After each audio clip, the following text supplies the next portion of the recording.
Monsieur le cardinal, chers frères dans l'épiscopat, je vous remercie, Éminence, pour vos paroles. Je conserve un souvenir très vivant de mon séjour à Paris en 2008, qui a permis d'intenses moments de foi, une rencontre avec le monde de la culture.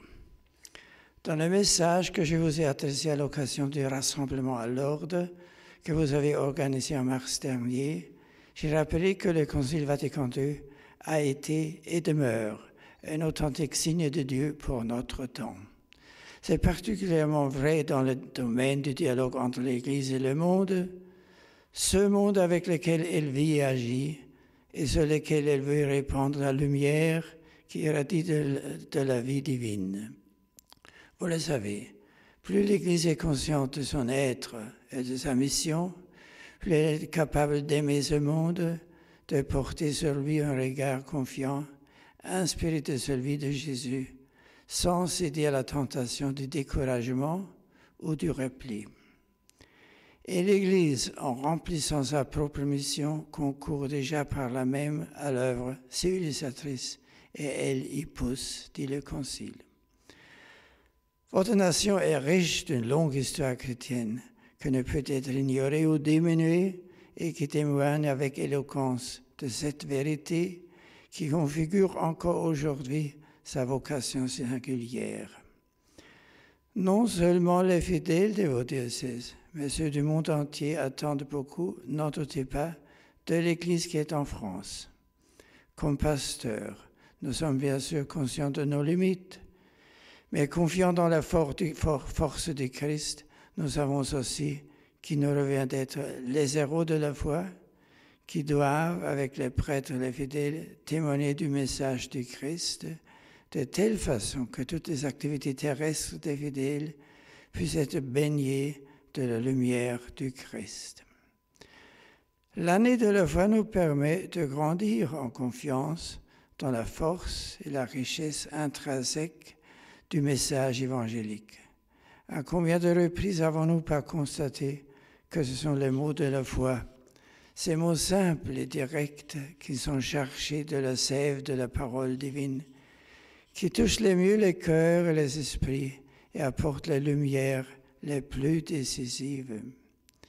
N'ayons donc pas peur de parler avec une vigueur tout apostolique du mystère de Dieu et du mystère de l'homme et de déployer inlassablement les richesses de la doctrine chrétienne.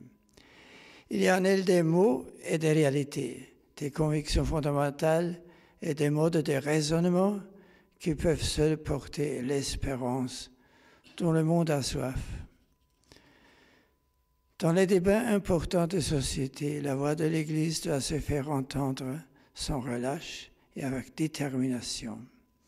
Elle le fait dans le respect de la tradition française en matière de distinction entre les sphères des compétences de l'Église et de celles de l'État. Dans ce contexte précisément, l'harmonie qui existe entre la foi et la raison vous donne une assurance particulière. Le message du Christ et de son Église n'est pas seulement porteur d'une identité religieuse qui demanderait être respectée comme telle. Il porte une sagesse qui permet d'envisager avec rectitude les réponses concrètes aux questions pressantes et parfois angoissantes des temps présents. En continuant d'exercer, comme vous le faites, la dimension prophétique de votre ministère épiscopal, vous apportez dans ces débats une parole indispensable de vérité qui libère et ouvre le cœur à l'espérance. Cette parole, je suis convaincu, est attendue. Elle trouve toujours un accueil favorable lorsqu'elle est présentée avec charité, non comme le fruit de nos propres réflexions, mais d'abord comme la parole que Dieu veut adresser à tout homme. À cet égard, je me souviens de la rencontre qui eut lieu au Collège des Bernardins. La France peut s'honorer de compter parmi ses fils et ses filles nombre d'intellectuels de haut niveau dont certains regardent l'Église avec bienveillance et respect.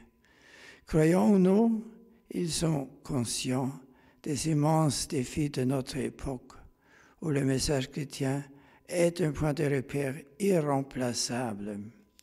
Il se peut que d'autres traditions intellectuelles ou philosophiques s'épuisent, mais l'Église trouve dans sa mission divine l'assurance et le courage de prêcher à temps et à contre-temps l'appel universel au salut, la grandeur des desseins divins sur l'humanité, la responsabilité de l'homme, sa dignité, sa liberté, et malgré la blessure du péché, sa capacité à discerner en conscience ce qui est vrai et ce qui est bon, et sa disponibilité à la grâce divine.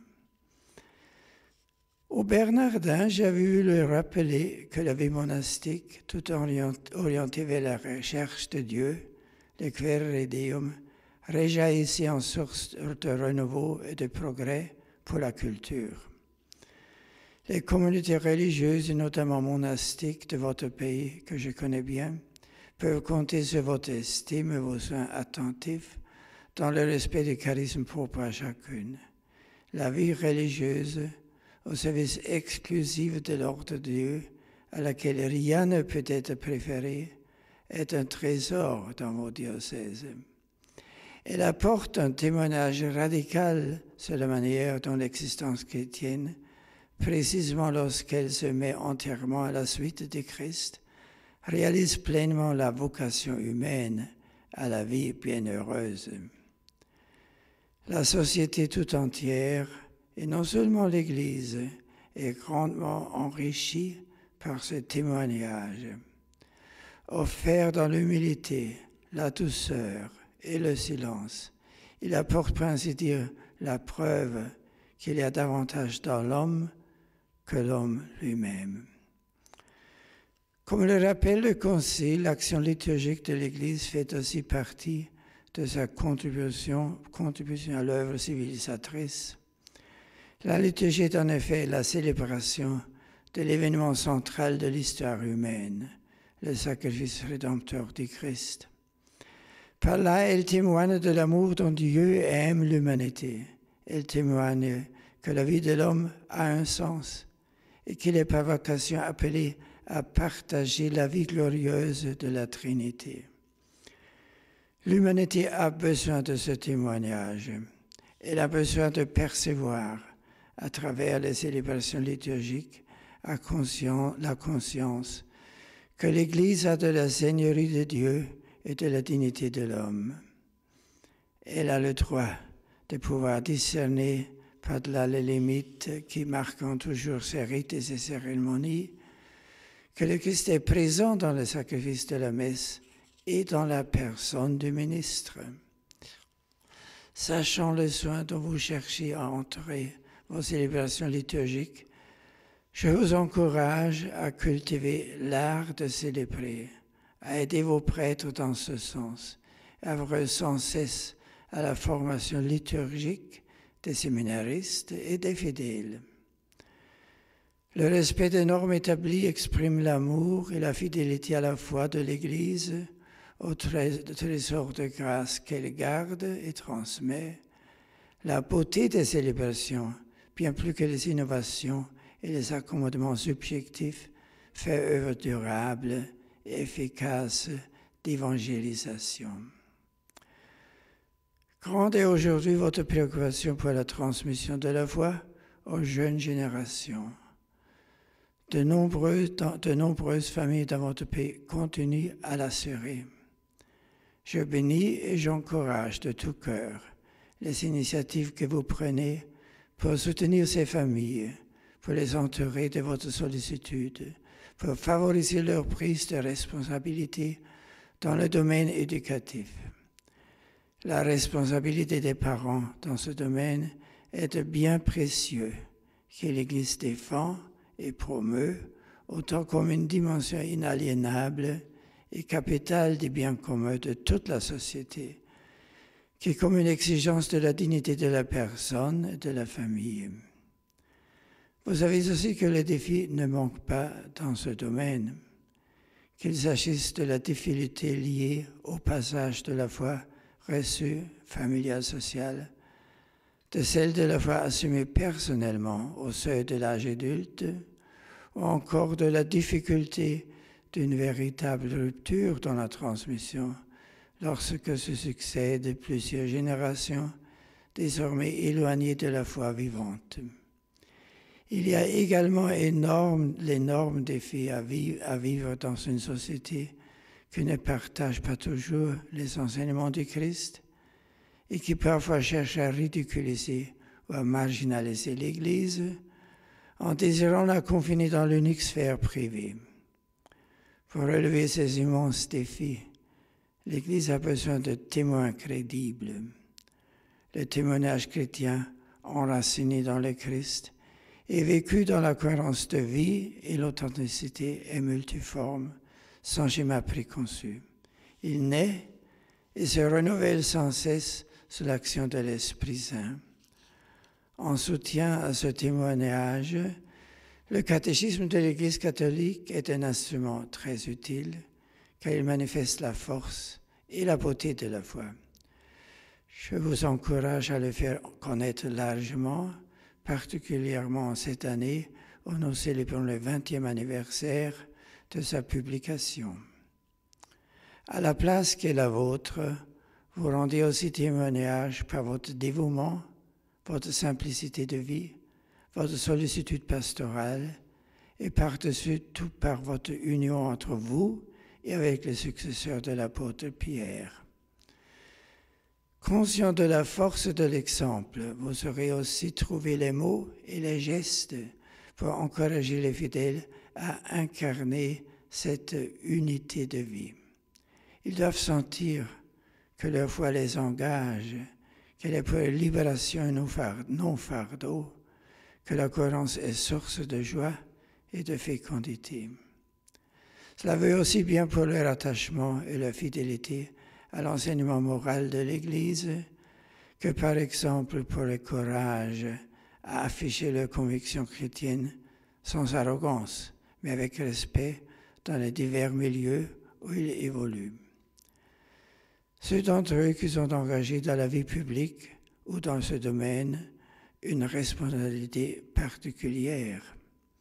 Avec les évêques, ils auront à cœur d'être attentifs aux projets de loi civile pouvant porter atteinte à la protection du mariage entre l'homme et la femme, à la sauvegarde de la vie de la conception jusqu'à la mort et à la juste orientation de la bioéthique en fidélité aux documents du magistère. Il est plus que jamais nécessaire que de nombreux chrétiens prennent le chemin de service du bien commun en approfondissant notamment la doctrine sociale de l'Église. Vous pouvez compter sur ma prière pour que vos efforts dans ce domaine portent des fruits abondants. Pour finir, j'invoque la bénédiction du Seigneur sur vous, sur vos prêtres, vos diacres, sur les religieux et les religieuses, sur les autres personnes consacrées ouvrant dans vos diocèses et sur vos fidèles. Que Dieu vous accompagne toujours. Merci.